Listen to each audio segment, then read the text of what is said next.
building on Western psychotherapy as elaborated by Freud and Jung, one view of what psychedelics are is it's the part of your mind that you'd rather not do business with. It's the memories of childhood neglect or abuse. It's repressed, kinky fantasies. It's, in other words, the Freudian idea of the unconscious, that somehow these are drugs which dissolve the boundary between conscious and unconscious mind, and then you can do accelerated psychotherapy because resistances have been pharmacologically overcome. That's one model. It's good as far as it goes. It just doesn't go far enough. Then there's another model, which I would call the traditional or shamanic model. And it says the cosmos is a series of levels. And these levels are connected by vertical routes of access, which can be thought of as simply flights through space, or magical trees, or magical ladders. Anyway, there's an image of ascent. And ordinary people exist on only one of these levels. But a shaman is not an ordinary person. A shaman is a superhuman person who has the power of animal allies behind them, and they can go up and down in these elevators that move between levels, and they can therefore recover lost souls, see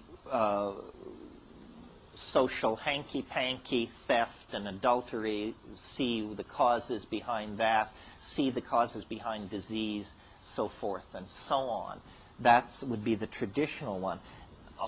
What I have concluded after 25 years of fiddling with this is that both of those ideas have a certain something to recommend them, but that they don't go far enough, and that we get more to the meat of this if we leave off psychological, the first explanation, or sociological, the second explanation, and actually go for something a little more formal, to wit, a mathematical model of what shamanism is. And what I mean by that is, let's think about what shamans do.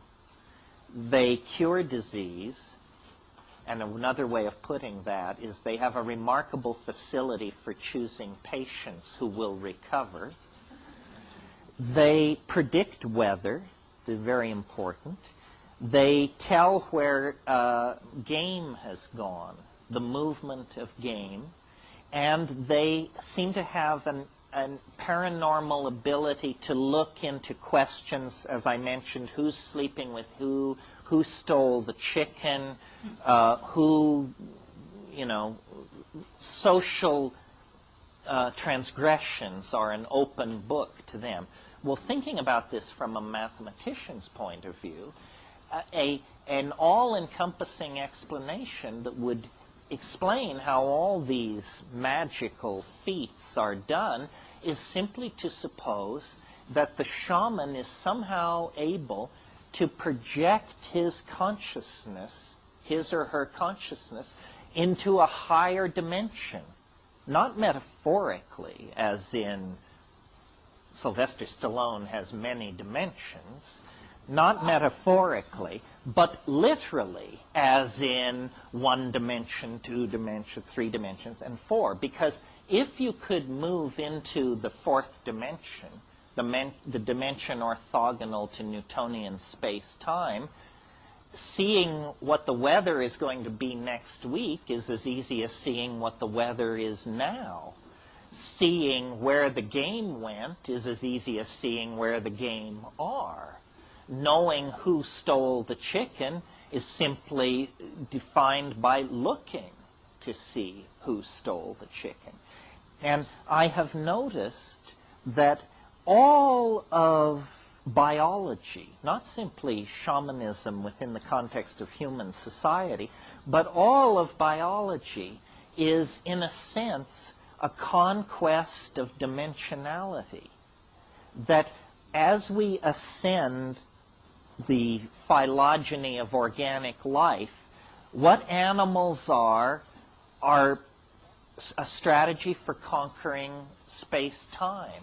And complex animals do it better than simpler animals. And we do it better than any complex animal. And we, 20th century people, do it better than any people in any previous century, because we can bind data in so many ways that they couldn't, electronically, on film, on tape, so forth and so on. So the progress of organic life is deeper and deeper into dimensional conquest.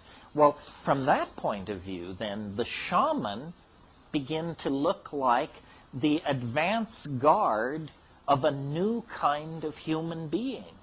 A human being that is as advanced over where we are as we are advanced over people 1 million years ago, because we have very elaborate strategies for coding the past. It's a dimensional conquest. So that's part of what I've learned about psychedelics. And I could have left it there, but I never do.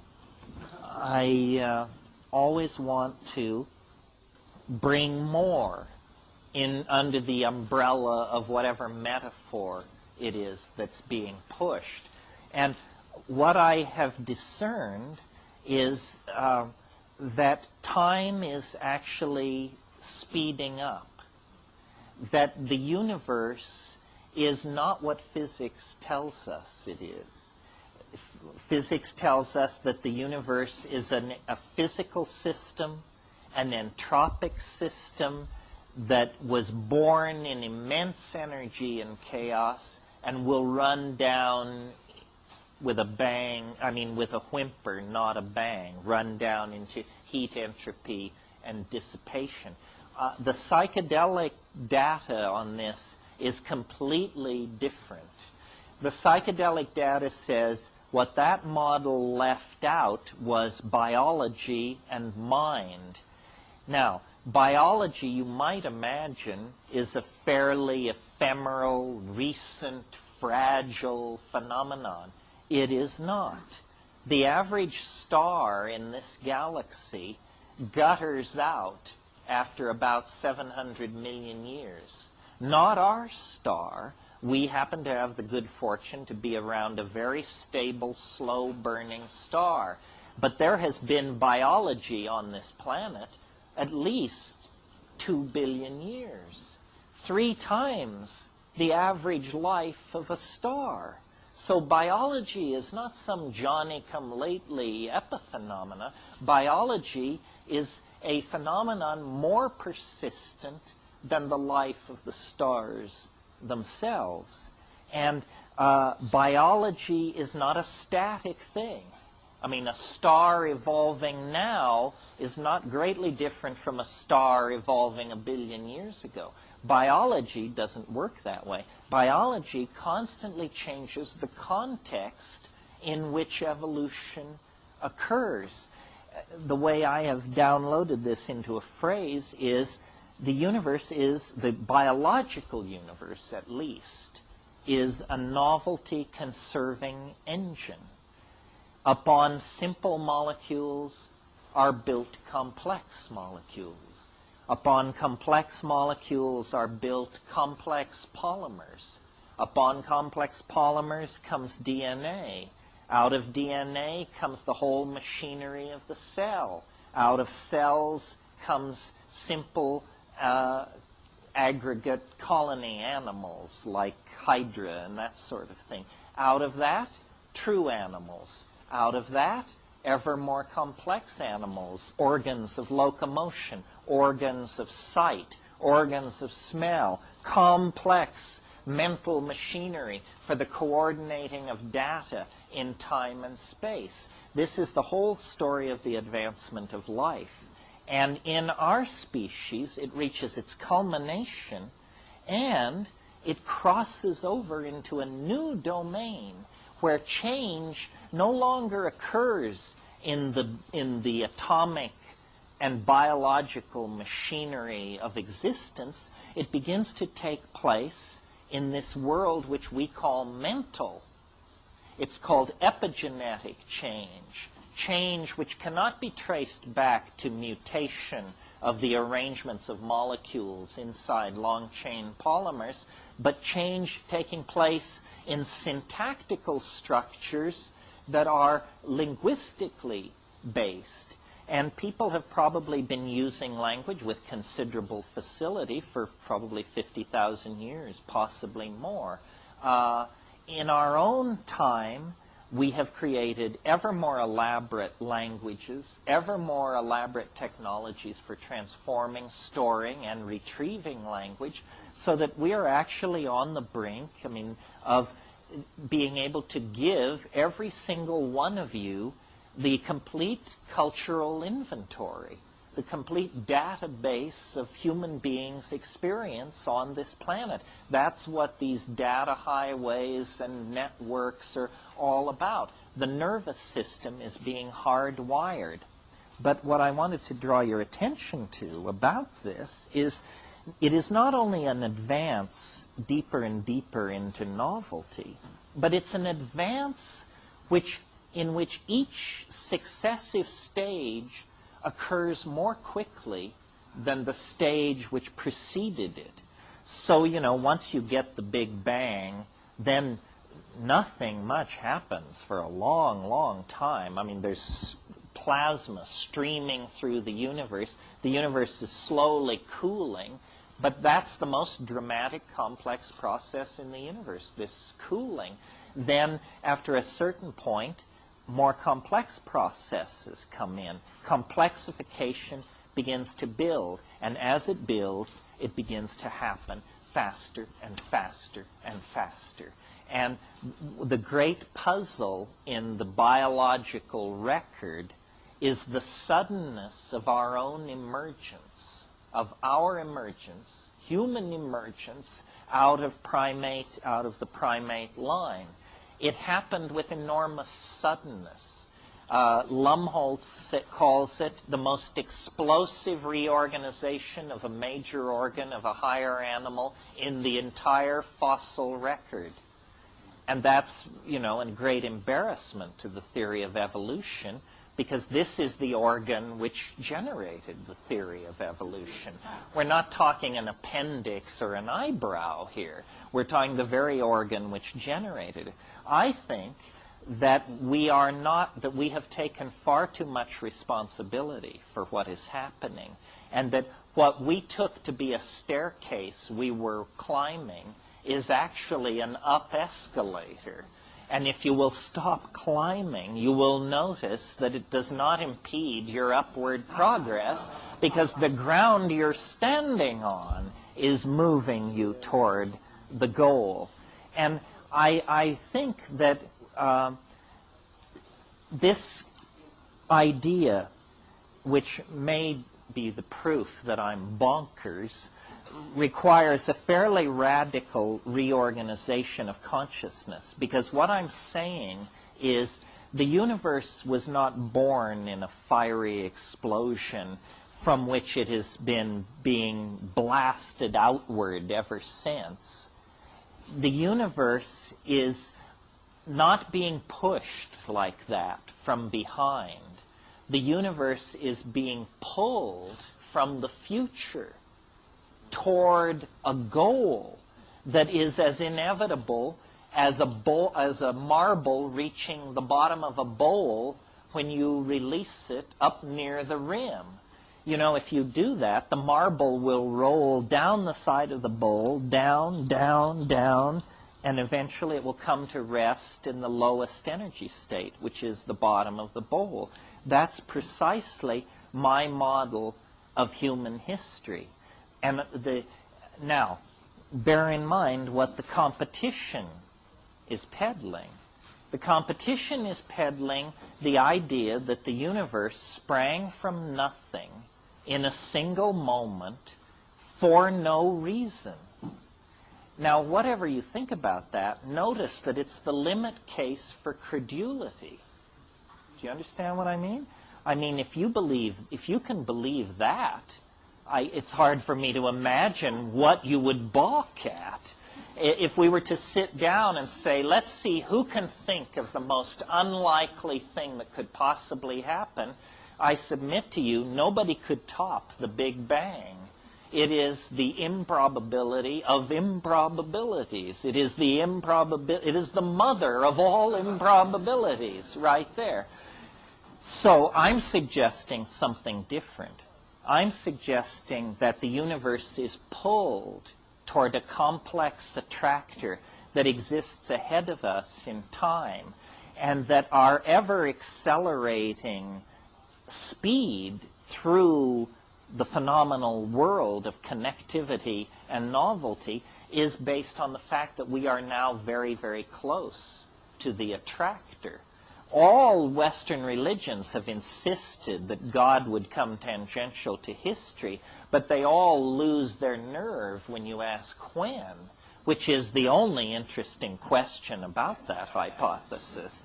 I mean, if it's not now, then what the hell difference does it make? It's just pissing in the wind as far as I can see. I think that the very real social crisis that is upon us, the crisis of population, of resource depletion, of atmospheric degradation, of epidemic disease, all these crises indicate that we are now down to the short epochs of this process of universal ingression into novelty, and that in fact it makes no sense whatsoever to speak of a human future. There is no human future. It's inconceivable, given where we are today, that to speak of the human world 1,000 years from now, or 500 years from now. It is literally, it either doesn't exist, or it's beyond our power of imagining. It isn't simply going to be non-polluting cars and smaller hi-fi speakers. I mean, that's an idiot's notion. Yeah, clearer TV pictures. It isn't like that at all. I mentioned this morning, how when you look at only one line of technological development, automobiles or computers, it looks like you can rationally anticipate what's going to happen. But when you realize that there are thousands of these lines of development, all transforming themselves, all moving towards some kind of omega point, then you realize that we're in the grip of what I call a concrescence. And I maintain that you don't have to believe me on this. You can see it from here. You just have to climb a high hill. There's one. It's called psilocybin. There's one. It's called ayahuasca. The view from the tops of these hills is of the concrescence. It lies now closer to us than the Johnson administration, for God's sake, in time. And, I have an elaborate mathematical theory to back this up, which you should gratefully learn you are not going to be flayed with this afternoon, but I think it's going to be become more and more important for people to delinearize their view of time. Decondition yourself from the lie of history. After all, if time were space, history would be a spider web. So bear that in mind. Concrescence. Concrescence is a word that I cribbed from the metaphysics of Alfred North Whitehead. And in fact, much of what I say, Whitehead provides the foundation for. He, like myself, had the idea that history grows toward what he called a nexus of completion. and these nexi of completion themselves grow together into what he called the concrescence. So a concrescence is a domain of extremely high novelty in comparison to whatever it's embedded in. So, for instance, you walking in the wilderness, you are a concrescence because you are more complex than the medium you're moving through. A raisin embedded in a cornmeal muffin is a concrescence. It is more complex than the muffin matrix in which it finds itself. So a concrescence is a local state of unusually high complexity. And a concrescence exerts a kind of attraction. Let's call it the temporal equivalent of gravity. So that all objects in the universe are drawn through time, not space. Gravity draws you through time. Gravity draws you through space. Time draws you toward the concrescence. This is why the universe is seen to be becoming more and more complex, faster and faster. The idea being, you see, that each epoch being shorter than the one that preceded it, this generates an asymptotic curve of approach. And it's become a cliche of our culture that time is speeding up.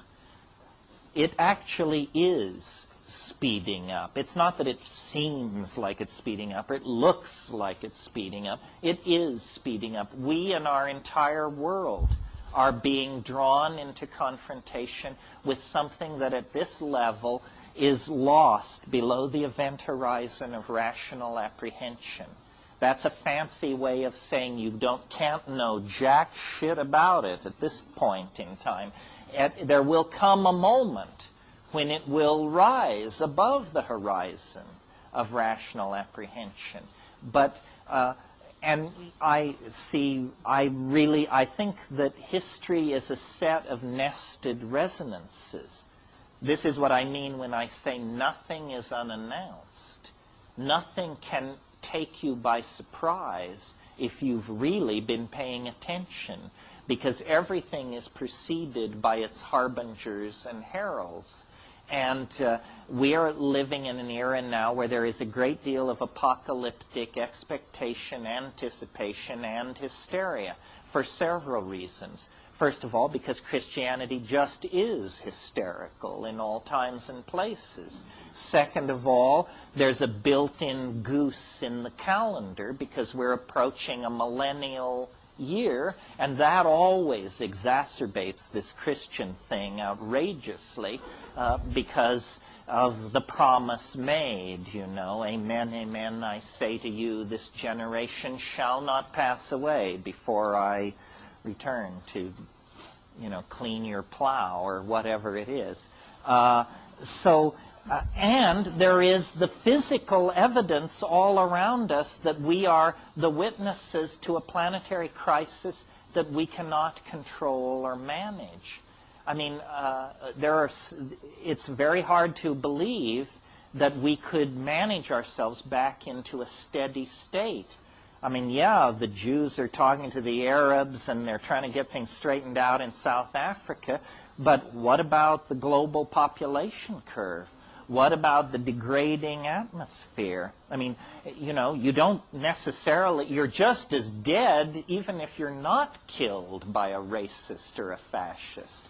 So we can get certain problems under control, but it seems certain problems are beyond our control. Also, there's another level to all this, which is when you take cores from the Greenland ice or make side-ranging radar maps of the Canadian Shield, you discover that we are not the only force for disruption and chaos wandering around the universe looking for trouble. The universe is an incredibly chaotic and unstable place. Planetesimal impacts on the Earth have reset the biological clock at least 3 times in the last billion years. What we have been living through for the past 50,000 years is an unusual era of metastability, and it has allowed us to create a global civilization. But we can't assume that we have 50,000 years of stability ahead of us, or even 100,000 years of stability ahead of us. And finally, this curious resistance to the idea of the end of the world always amuses me, because maybe the world will end and maybe it won't end. But have you ever noticed that the end of your world is an absolute certainty? You're going to go into the yawning grave, and rather soon, I should suspect, and possibly sooner than you're prepared for. So quibbling over the end of other people's world seems like a philosophical argument compared to the certainty of your own finality.